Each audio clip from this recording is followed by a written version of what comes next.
Hello and welcome to commerce study centre. मैं हूं अंजलि सिंह और आज हम स्टार्ट करने जा रहे हैं फर्स्ट चैप्टर का सेकंड पार्ट इंडियन इकोनॉमिक्स का, जो कि है Indian economy on the eve of independence. हमने फर्स्ट वीडियो में कवर किया था कि ब्रिटिश कब आई थी, ब्रिटिश का पर्पस क्या था आने का, और ब्रिटिश ने क्या क्या किया, उनके ब्रिटिश कॉलोनियल रूल के दौरान हमारी इकोनॉमी कैसी थी। हमने कुछ पार्ट्स कवर कर लिए थे, कुछ पार्ट्स बचे हुए थे। हमने कवर किया था कि नेशनल इनकम कैसा था कॉलोनियल रूल के दौरान। अभी हम कवर करेंगे कि एग्रीकल्चर सेक्टर कॉलोनियल रूल के दौरान कैसा था। ठीक है,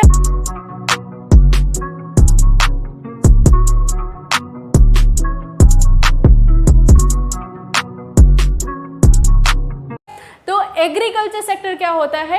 एग्रीकल्चर सेक्टर वो होता है जहाँ पर इंसान फार्मिंग के द्वारा, ठीक है, प्राइमरी सेक्टर के द्वारा अपना लाइवलीहुड चलाता है, उसको हम बोलते हैं एग्रीकल्चर सेक्टर।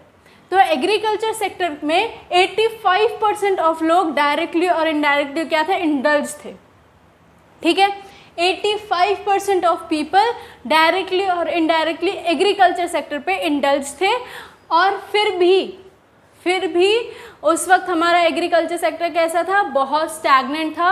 हमारी खुद की इच्छाएं पूरी नहीं हो पा रही थी और रॉ मटेरियल के लिए हम प्रोड्यूस नहीं कर पा रहे थे।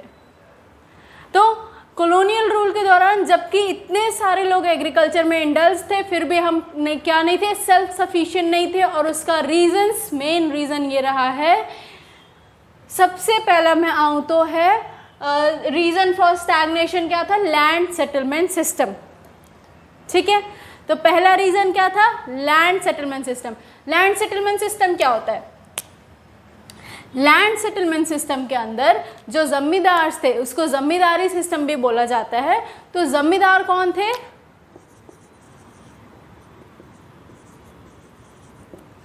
जमींदार ओनर थे लैंड के। ठीक है, उनको ओनर माना जाता था लैंड का। अभी जमींदार क्या करते थे? तुम्हारे फार्मर्स और पीजेंट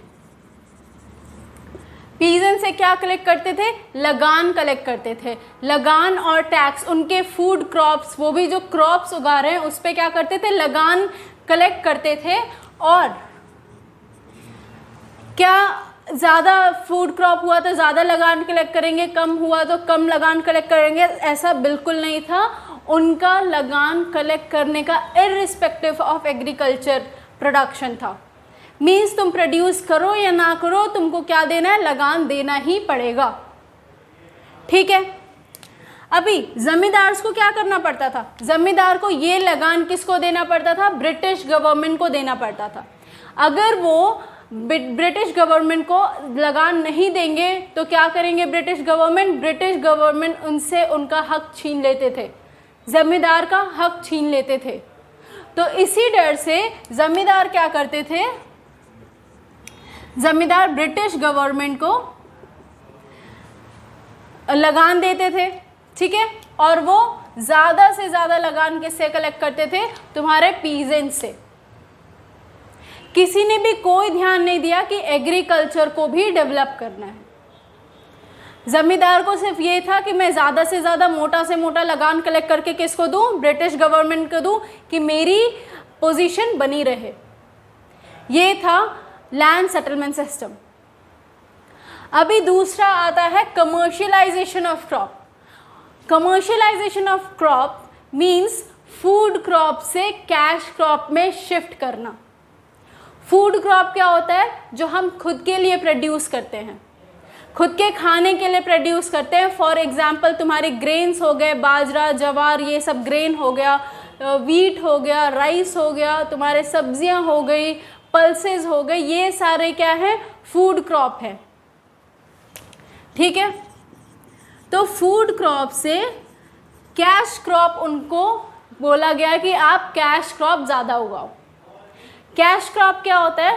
कैश क्रॉप वो होता है जो हम कंज्यूम नहीं कर सकते, वो मार्केट में बेचने के लिए होता है। ठीक है, अभी ऐसा कौन सा क्रॉप है जो हम मार्केट में बेच सकते हैं? These are for example cotton, jute, indigo, ठीक है, ये सारे क्या हैं, कैश क्रॉप्स है। इनको उगाने से क्या होता था, एक प्रॉब्लम इनको उगाने से ये होती थी कि लैंड फर्टाइल नहीं रहती थी। तो commercialisation of agriculture was second major reason for stagnation of agriculture, ठीक है। उसमें क्या बोला गया कि आप फूड क्रॉप मत उगाओ, आप कैश क्रॉप उगाओ, आपको कैश क्रॉप से ज़्यादा पैसा मिलेगा। लेकिन वो लोग कैश क्रॉप उगा रहे थे, उनका जो फर्टिलाइज लैंड जो था वो फर्टिलाइज नहीं रह रहा था और उनको ज़्यादा पैसे मिल तो रहे थे, लेकिन उनके पास अब खाने के लिए फूड क्रॉप्स कम हो गए थे, ठीक है। और ये ज़मींदार्स ने कैश क्रॉप क्यों उगाने के लिए बोला, अपना ब्रिटिश खजाना भरने के लिए, रॉ मटेरियल इंडिया से ब्रिटिश में सप्लाई करने के लिए। उनका मेन रीज़न ये था कैश क्रॉप्स उगाने का। ओके, अब हम आते हैं थर्ड मेन रीज़न पे, जो कि है लो लेवल ऑफ प्रोडक्टिविटी। अभी प्रोडक्टिविटी क्यों कम थी हमारे एग्रीकल्चर की, क्योंकि फर्टिलाइज़र नहीं था। हम फर्टिलाइज़र का उतना अच्छा इस्तेमाल नहीं कर रहे थे, हम न्यू टेक्नोलॉजीज़ का इस्तेमाल नहीं कर रहे थे, हम अपने ओल्ड टेक्नोलॉजीज़ का इस्तेमाल करते हुए ही प्रोड्यूस कर रहे थे। तो इसकी वजह से क्या हुआ कि हमारा जो एग्रीकल्चर का सेक्टर था वो बहुत लो प्रोड्यूस कर रहा था, हम लोग रेन पे डिपेंडेंट थे बहुत उस वक्त। तो ये तीन मेन रीज़न थे जो लो लेवल ऑफ प्रोडक्टिविटी में मेजर परफॉर्म किया उन्होंने। हमारा लास्ट आता है scarcity of investment. Scarcity of investment means जो हमारे ब्रिटिश गवर्नमेंट थी उन्होंने कोई मेजर एक्शन नहीं लिया कि हम इन्वेस्टमेंट करें एग्रीकल्चर सेक्टर के टूवर्ड्स। ना नई टेक्नोलॉजी लाई उन्होंने, ना टेरेस फार्मिंग की, ना ड्रेनेज के लिए कुछ काम किया, और ना ही उन्होंने आपका फ्लड रोकने के लिए कुछ भी काम किया। ड्रेनेज के लिए काम नहीं किया, फ्लड रोकने के लिए काम नहीं किया, नई टेक्नोलॉजी नहीं लेके आए, फर्टिलाइजर्स पे काम नहीं किया, और अपने हमारे फार्मर्स को एजुकेट करने के लिए काम नहीं किया। तो ये सारा क्या, इससे क्या परिणाम हुआ कि हमारी जो एग्रीकल्चर सेक्टर थी वो बहुत स्टैग्नेंट होती गई, धीरे धीरे डिक्लाइन होती गई। These were the main 4 reason जो कि हमारे एग्रीकल्चर सेक्टर के स्टैग्नेशन का रीज़न है। अब हम आगे पढ़ेंगे कि इंडस्ट्रियल सेक्टर पे क्या इफेक्ट पड़ा। ओके, तो अब हम आगे बढ़ते हैं इंडस्ट्रियल सेक्टर पे। इंडस्ट्रियल सेक्टर क्या होता है? अभी के ज़माने में अगर मैं बात करूँ, इंडस्ट्रियल सेक्टर वो होता है जब हम रॉ मटेरियल से फिनिश गुड्स में कन्वर्ट करते हैं, उसको हम बोलते हैं इंडस्ट्रियल सेक्टर, ठीक है। अभी उस ज़माने में जब कॉलोनियल रूल था उस वक्त हमारा इंडस्ट्रियल सेक्टर उतना डेवलप नहीं था, लेकिन हमारे हैंडीक्राफ्ट इंडस्ट्री जो थी वो काफ़ी वेल नोन थी, पूरे वर्ल्ड वाइड फेमस थी वो, ठीक है। लेकिन उन्होंने, ब्रिटिश ने कैसे उसको भी स्टैग्नेंट कर दिया। कैसे स्टैग्नेंट किया? कुछ मेन रीजंस हैं। The main reason for stagnation was deindustrialisation. What do mean by deindustrialisation? उन्होंने दो मेन फोल्ड में डी इंडस्ट्रियलाइजेशन किया था। उन्होंने फोर्स नहीं किया हम पे कि आप बंद कर दो। क्या किया उन्होंने? एक तो रॉ मटेरियल जो थे, रॉ मटेरियल इंडिया से चीप रेट पे लेके गए, ठीक है। पहला ये था कि रॉ मटेरियल इंडिया से चीप रेट पर कहाँ लेके गए? अपने ब्रिटिश लेके गए, ब्रिटेन लेके गए।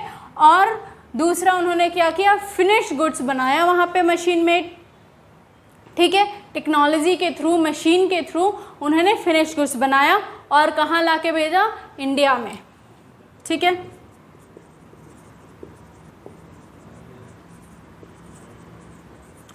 उन्होंने मशीन मेड गुड इंडिया में ला करके बेचा। कैसे दामों पे? इंडिया के हैंडीक्राफ्ट से कम दाम में ला के बेचा, ठीक है। तो दो मेन रीज़न रहे थे। क्या किया उन्होंने, इंडिया से रॉ मटेरियल लेके जाते थे, कॉटन वगैरह सब लेके जाते थे, वहाँ से मशीन से बना करके इंडिया में सामान क्या करते थे, अपना सामान बेचते थे इंडिया के प्राइस से कम।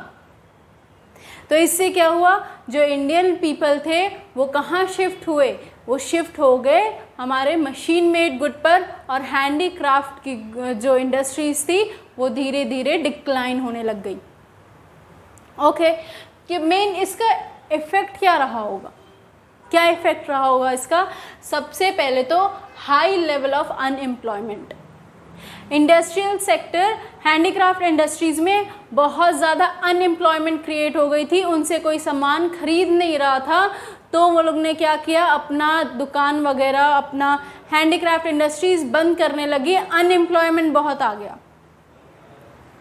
दूसरा मेन इम्पैक्ट ये रहा कि import of finish goods, finish goods का इम्पोर्ट बहुत ज़्यादा होने लगा, बाहर से इम्पोर्ट ज़्यादा होने लगा फिनिश गुड्स का, और हमारा जो हैंडीक्राफ्ट इंडस्ट्रीज़ का जो गुड्स था वो बाहर इम्पोर्ट होना, एक्सपोर्ट होना बहुत ही कम हो गया था, डिक्लाइन हो गया था। ठीक है, ये एडवर्स इफेक्ट पड़ा तुम्हारे डी इंडस्ट्रियलाइजेशन से। दूसरा क्या आता है, lack of capital good industries. India में कैपिटल गुड इंडस्ट्रीज़ मतलब, कैपिटल गुड मतलब कि मशीनरीज, इक्विपमेंट्स बहुत नहीं थे। कैपिटल गुड इंडस्ट्रीज़ इंडिया में थी ही नहीं, मशीन ही बन रही थी। उसकी वजह से क्या था कि हम मशीन मेड गुड बना ही नहीं सकते थे, कैपिटल इंटेंसिव गुड्स नहीं बना सकते थे। ये एक मेन रीज़न रहा है, तो हम उनसे compete नहीं कर पा रहे थे। दूसरा क्या है, low level contribution, low contribution to GDP. क्या है, low contribution to GDP. Low contribution to GDP क्या है कि देखो, इंडस्ट्रियल सेक्टर बिल्कुल भी डेवलप नहीं हो रही थी हमारी, धीरे धीरे क्या हो रही थी, डिक्लाइन होते जा रही थी। तो इससे हमारा जीडीपी में कंट्रीब्यूशन कैसा था, बहुत कम था। और उस वक्त जीडीपी में कंट्रीब्यूशन कौन से इंडस्ट्रीज़ का ज़्यादा होगा, हमारे एग्रीकल्चर इंडस्ट्रीज़ का ज़्यादा था comparative to industrial sector. Next main reason क्या रहा है, limited role of public sector. ठीक है, limited role of public sector मतलब क्या कि जो ब्रिटिश गवर्नमेंट थी वो पब्लिक सेक्टर में बिल्कुल इन्वेस्ट नहीं कर रही थी। उन्होंने क्या बनाया था पब्लिक सेक्टर में, रेलवेज बनाया था, कम्युनिकेशन बनाया था, रेलवे बनाया, कम्युनिकेशन का पब्लिक सेक्टर था, उसके अलावा और कोई पब्लिक सेक्टर नहीं थे इंडिया में। तो इसकी वजह से क्या हुआ, ये कुछ मेन रीजंस थे, उसकी वजह से हमारा इंडस्ट्रियल सेक्टर क्या था, स्टैग्नेंट था। अब हम आगे बढ़ते हैं फॉरेन सेक्टर की तरफ। इंडस्ट्रियल सेक्टर के बाद हमारा नेक्स्ट सेक्टर आता है foreign sector. Okay, foreign sector क्या होता है, ट्रेडिंग विद फॉरेन कंट्रीज। जो फॉरेन कंट्रीज होती है वो हमारे के लिए क्या होती है, फॉरेन सेक्टर होती है। ठीक है, अब हमारा फॉरेन सेक्टर जो था, हम फॉरेन से जो ट्रेडिंग करते थे वो एशियन टाइम में काफ़ी अच्छा था, लेकिन ब्रिटिश रूल के दौरान ये भी स्टैग्नेंट हो गया, ये भी डिक्लाइन होने लग गया था। इसका मेन रीज़न कुछ ये रहा है कि सबसे पहला export of primary product and import of finish goods. क्या हुआ, उन्होंने प्राइमरी प्रोडक्ट क्या कर रहे थे, वो लोग एक्सपोर्ट कर रहे थे, इंडिया से लेके जा रहे थे अपनी कंट्री में। ठीक है, primary product for example your cotton, jute, silk, Indigo, sugar, ये सारा चीज़ वो क्या कर रहे थे, लेके जा रहे थे अपनी कंट्री में, और वहाँ से फिनिश गुड्स क्या कर रहे थे, इंडिया में एक्सपोर्ट कर रहे थे चीपर रेट पे। तो इससे क्या हुआ कि हमारा फॉरेन सेक्टर से ट्रेडिंग धीरे धीरे डिक्लाइन होती गई। हम अब कोई फिनिश गुड्स प्रोड्यूस नहीं कर रहे थे, हम कोई फिनिश गुड्स बाहर नहीं बेच रहे थे, हम अब क्या कर रहे थे, सिर्फ रॉ मटेरियल बाहर बेच रहे थे और इम्पोर्टर बन गए थे फिनिश गुड्स के। नेक्स्ट क्या है, monopoly control over the finish goods. Monopoly control मतलब उन्होंने इंडिया पे मोनोपोली बना ली थी। They are the only one जिसके साथ हम क्या कर रहे थे, ट्रेड कर रहे थे। हमारा हाफ ट्रेडिंग किसके साथ होता था, ब्रिटिश के साथ होता था। बाकी जो ट्रेडिंग थी वो होती थी सिलोन के साथ, जो कि अभी के टाइम पे है श्रीलंका, एंड प्रशिया के साथ, जो कि अभी के टाइम पे है ईरान। तो इन दोनों के साथ, श्रीलंका और ईरान के साथ हमारी कुछ ट्रेडिंग होती थी। उसके अलावा ज़्यादा से ज़्यादा ट्रेडिंग किसके साथ होती थी, हमारी ब्रिटिश के साथ ट्रेडिंग होती थी, और किसी के साथ ट्रेडिंग नहीं होती थी। कैसे? क्योंकि इसका मेन रीज़न ये था, उन्होंने क्या कर रखा था, डिस्क्रिमिनेटरी टैरिफ अपनाया था। अगर हम ब्रिटिश को एक्सपोर्ट कर रहे हैं प्राइमरी गुड, तो उस पर भी कोई टैक्स नहीं था। एक्सपोर्ट करने के लिए प्राइमरी प्रोडक्ट अगर हम एक्सपोर्ट कर रहे हैं ब्रिटिश को, तो कोई भी क्या नहीं था, टैक्स नहीं था। अगर हम इंपोर्ट कर रहे हैं फिनिश गुड्स, ठीक है, फिनिश गुड्स अगर हम ब्रिटिश से इंपोर्ट कर रहे हैं तो उस पर भी कोई टैक्स नहीं था। लेकिन अगर हम फिनिश गुड्स एक्सपोर्ट करेंगे ब्रिटिश को, तो उस पर बहुत ज़्यादा हैवी ड्यूटी टैरिफ चार्जेस लगाए जाते थे। अगर हम एक्सपोर्ट करेंगे बाकी कंट्रीज़ को फिनिश गुड्स, तो उसमें भी उन्होंने क्या किया था, बहुत ज़्यादा हैवी ड्यूटीज़ लगाई थी। तो ये रीज़न था कि हम लोग का ट्रेडिंग किसके साथ सीमित हो गया था, सिर्फ ब्रिटिश के साथ। वो भी हम क्या करते थे, सिर्फ प्राइमरी गुड ही बेचते थे। हम फिनिश गुड्स नहीं बेच पाते थे क्योंकि बहुत ज़्यादा टैरिफ लगाया जाता था, और फिर हमारा माल का या हमारे सामान का कोई भी डिमांड नहीं था फॉरेन सेक्टर में। ये एक मेन रीज़न रहा था। अभी drain of Indian wealth during British rule, उस वक्त क्या था कि हमारा जो फॉरेन ट्रेड था, हमारा एक्सपोर्ट बहुत ज़्यादा होता था। एक्सपोर्ट क्या था, बहुत ज़्यादा था उस वक्त। लेकिन एक्सपोर्ट किस चीज़ का, सिर्फ और सिर्फ फिनिश गुड, सिर्फ और सिर्फ किसका, तुम्हारे प्राइमरी प्रोडक्ट्स, प्राइमरी गुड्स का एक्सपोर्ट बहुत ज़्यादा होता था। उससे जो भी पैसे आते थे, हम क्या थे, एक्सपोर्ट में सरप्लस थे। लेकिन उससे जो पैसे आते थे वो किसके लिए इस्तेमाल किया जाता था, तुम्हारे जो गवर्नमेंट ऑफिशियल्स हैं, जो तुम्हारे गवर्नमेंट ब्यूरोक्रेट्स हैं, उनको पैसे देने के लिए, उनको इनकम देने के लिए इस्तेमाल किए जाते थे। और किसके लिए इस्तेमाल किया जाता था, तुम्हारे वॉर के लिए इस्तेमाल किया जाता था। उनके वॉर में जो भी एक्सपेंसेस लग रहे हैं, उन सब चीज़ के लिए वो क्या इस्तेमाल करते थे, इंडिया का वेल्थ इस्तेमाल करते थे। और क्या, इनविजिबल आइटम इंडिया में लेके आते थे।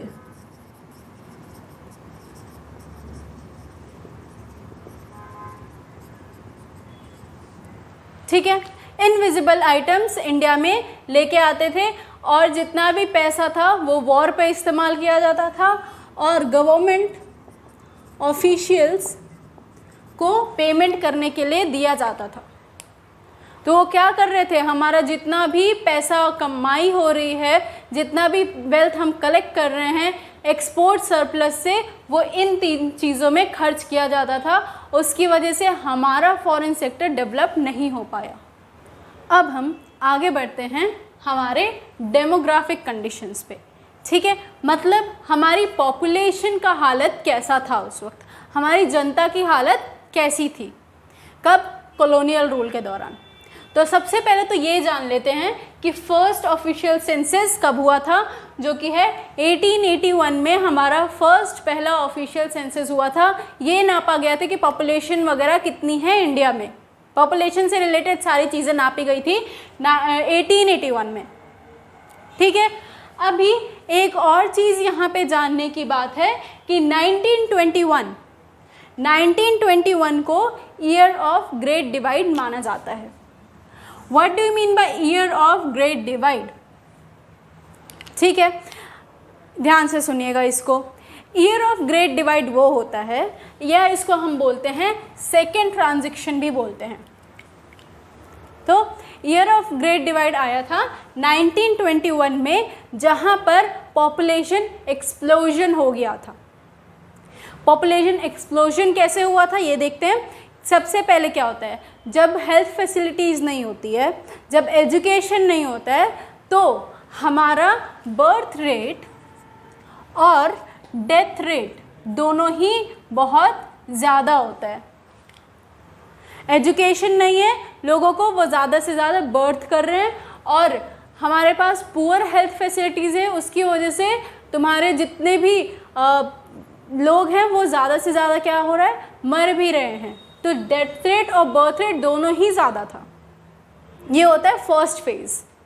दूसरा फेज़ ये हुआ कि एडुकेशन तो उतना नहीं बढ़ा, लेकिन क्या बढ़ गई, हमारी हेल्थ फैसिलिटीज़ बढ़ गई, तो डेथ रेट उतनी ही बर्थ रेट उतनी ही रही, और डेथ रेट बहुत ड्रास्टिकली डिक्लाइन होना स्टार्ट हो गया।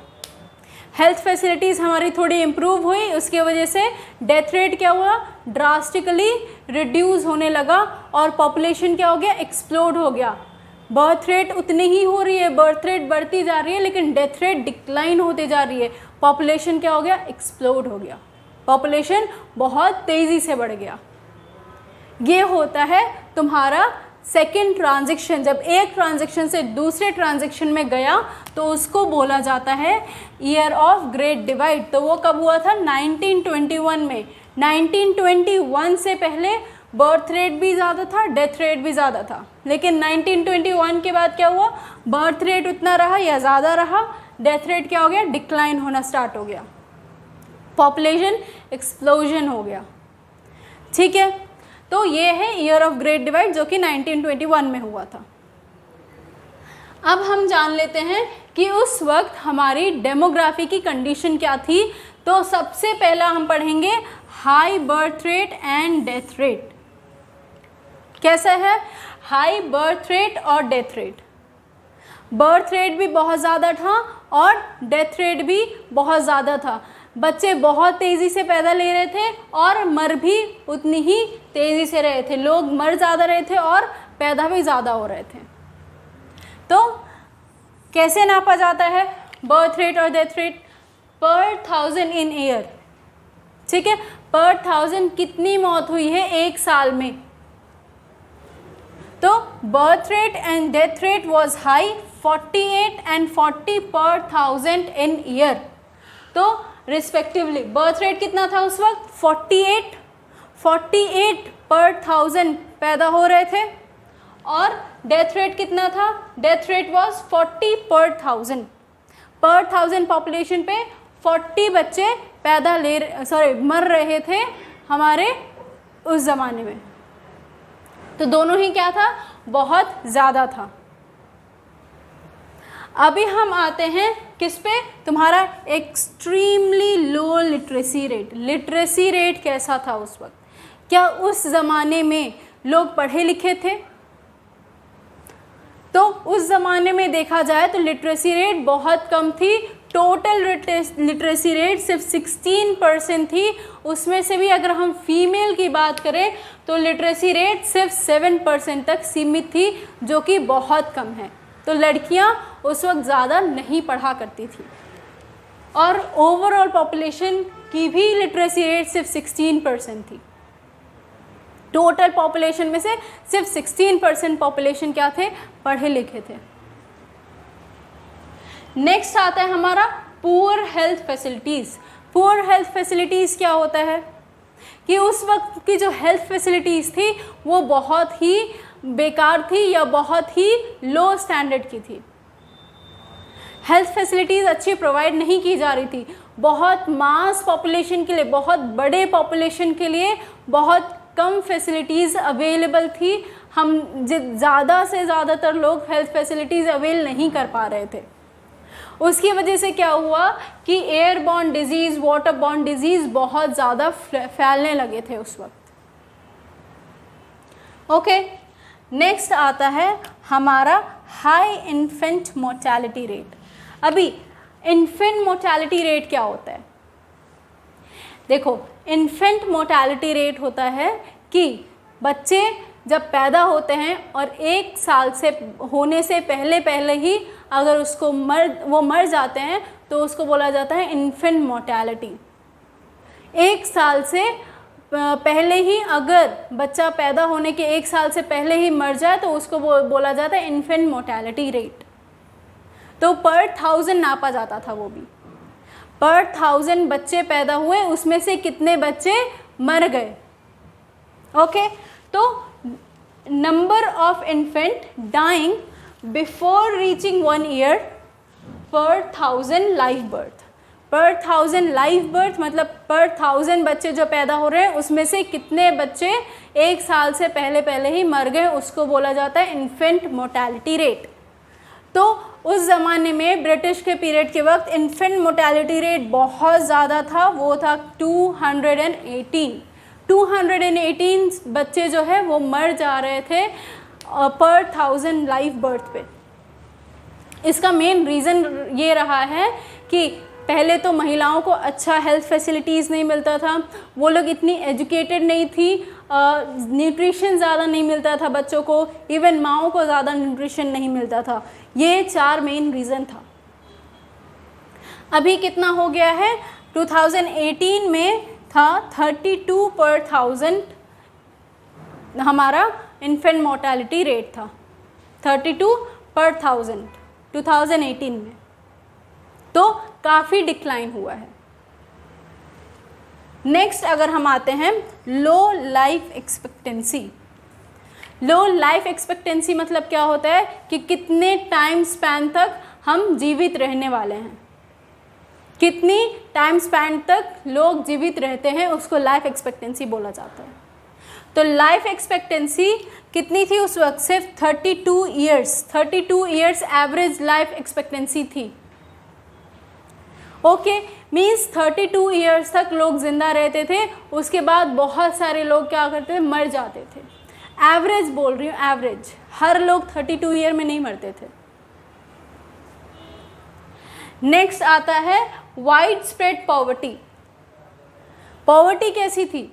गरीबी बहुत ज़्यादा थी, एक्सटेंसिव गरीबी थी उस ज़माने में। लोग एग्रीकल्चर पे डिपेंडेंट थे, फिर भी वो सेल्फ सफिशिएंट नहीं थे फूड पे। और हमारा जैसे कि हमने देखा इंडस्ट्रीज़ डिक्लाइन हुई, एग्रीकल्चर डिक्लाइन हुई, हमारा इंडस्ट्रियल सेक्टर डिक्लाइन हुआ। इसकी वजह से बहुत सारे लोग अनएम्प्लॉयड हुए और क्या हुआ? बहुत सारे लोग गरीबी में चले गए। तो वाइड स्प्रेड पॉवर्टी थी ब्रिटिश रूल के दौरान। तो ये हालत थी हमारी पॉपुलेशन की, हमारी डेमोग्राफी की। आज का वीडियो हम यही ख़त्म करते हैं और आगे आने वाले वीडियो में हम कुछ पॉइंट्स कवर करेंगे, जैसे कि इंफ्रास्ट्रक्चर कैसा था हमारा, ऑक्यूपेशनल स्ट्रक्चर कैसा था, और ब्रिटिश ने क्या कुछ फेवरेबल, ब्रिटिश ने सिर्फ हमारे साथ जुल्म ही नहीं किया है, कुछ ऐसे फेवरेबल चीज़ भी की हैं जो हमारे लिए अभी भी काम आ रही हैं। तो वो क्या क्या अच्छी चीज़ें की उन्होंने, ये सारा चीज़ देखेंगे और नेक्स्ट वीडियो में रैप अप करेंगे हमारा इंडियन इकोनॉमी का फर्स्ट चैप्टर। अगर आप सभी को वीडियो पसंद आई हो तो please do like, share and subscribe. Thank you so much. मैं हूँ Anjali Singh, commerce study centre.